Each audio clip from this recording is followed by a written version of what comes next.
Okay guys, so this is my newest project. I'm going to try and get some better pictures outside, and I do have some stills of it when we put it on the trailer. But 1969 Chevelle. It's been butchered quite a bit. One of the things I wanted to show you here was it has some nice things, a V8 with a nice intake manifold and carburetor-ish, but somebody has really butchered the wiring. I don't know how well you can see this, but there's been a whole bunch of add-ons. You can see this rat's nest here that's half hidden even, and I don't even have the battery hooked up. You can see some extra wiring that goes all the way across and over to here. Nice broken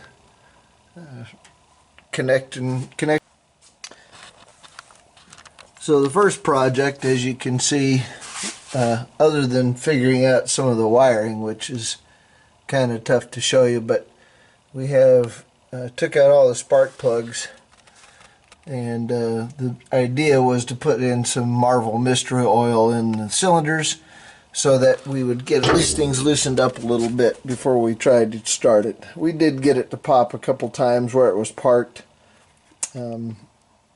with some gas down the carburetor, but we wanted to get things good and lubricated before we actually just cranked it over. So that is the next thing, we got new spark plugs. We're going to need to gap them and put them in, and then we'll see where we are.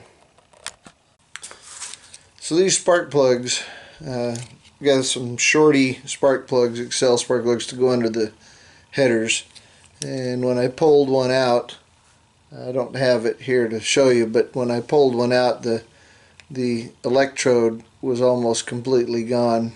That was burned off. It would still probably have worked because it was almost next to the point there, but got some new ones. Going to regap these, but they need to be about 0.45 with the MSD ignition on it, and these are quite a bit narrower than that, so I'm going to try and just get a little bit of a screwdriver here to pull a little bit more of a gap.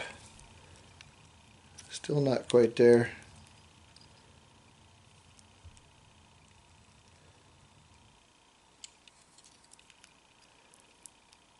No, still not quite there.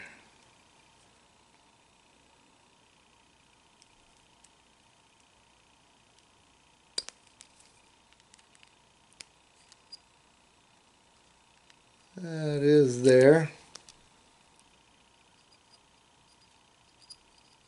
Actually, probably just a hair tight, or loose, excuse me. Need to tighten it up a little bit. That's still just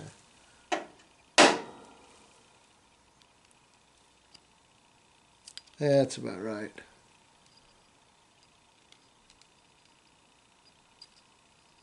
Just a little bit of drag there. Only 7 more to go. So some of the original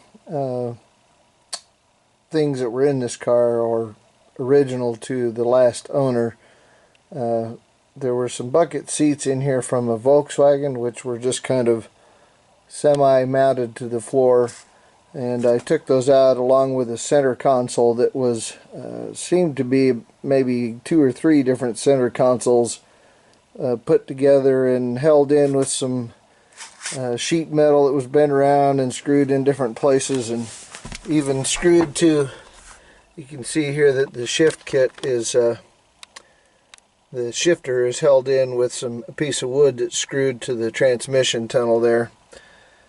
And nice little things. You can see these really add on. You like this mess with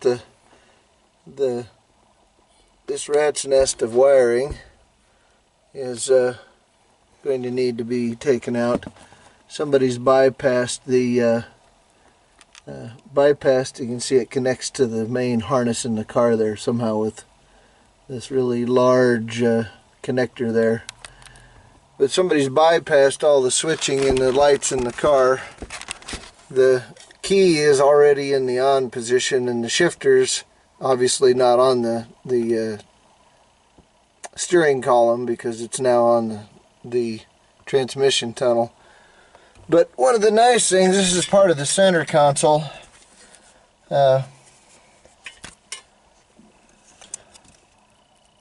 There's used to be part of the starting switch because the key there's no key, it's just already in the on position. And while the gauges and everything here don't look too bad, this switch, if I can get in on it there, which I think is ignition, is just non-existent. And so we need to change that. I want to crank the car, but I want to turn off the ignition before we do that. I'm going to crank it with the spark plugs out so that we can hopefully lubricate the cylinders just a little bit and then get some oil to the engine before we put a load on it. Alright, so we have got the spark plugs and installed them, and I think we're just about time for the original start. Thought I'd bring you along for the ride. I'm going to put just a little bit of gas down the throat of the carburetor and see if we can give it a start. I guess we need to hook up the battery first.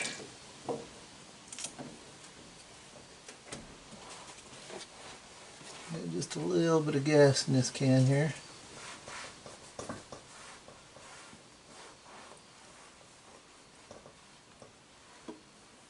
Alright.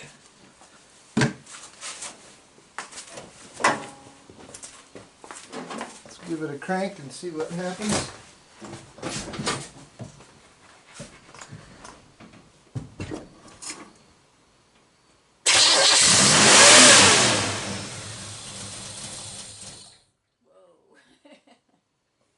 I had my foot on the gas, which is probably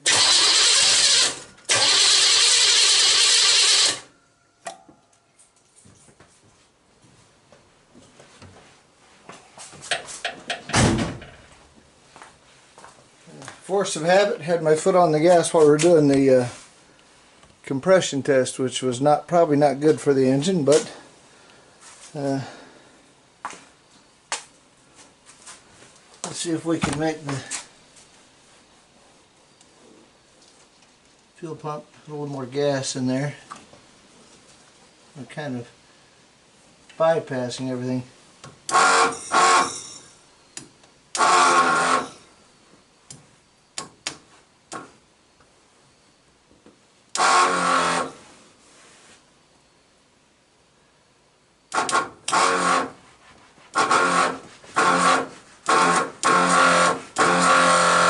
Alright, so that should be some there. A little more gas again. Just see if we can get it started.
So the carburetor has not been rebuilt, and it's been sitting there for at least a couple of years, and we can't seem to get it to idle. For temporarily, I'm going to turn the idle screw up just a little bit, just so we can hopefully get it to, it probably won't be idling, technically be at a just very partial throttle, but we're going to see if we can get to run.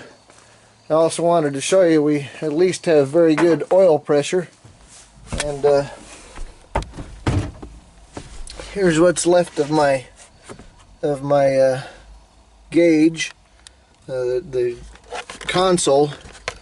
We have the oil pressure and the volts here, and we're going to give it just a little bit of, we're going to crank it and start it, and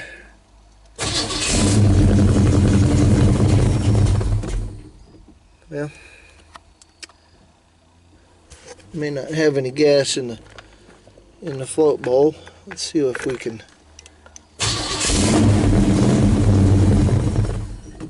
Nope. That ain't gonna work, is it? But I wanted to show you here something I'm really pleased about. I'm gonna start her up here. These are the gauges and what was the old console here, but if I give it a little crank here,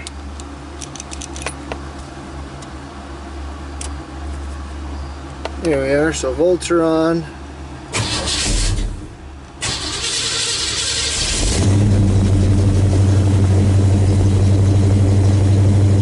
So we've got a little over 60 psi oil pressure, and we are charging at 13 point something volts, so the alternator seems to be working. Temperature gauge, I can't tell you much because I haven't run it long enough for anything to come up yet, but we'll go ahead and shut it off.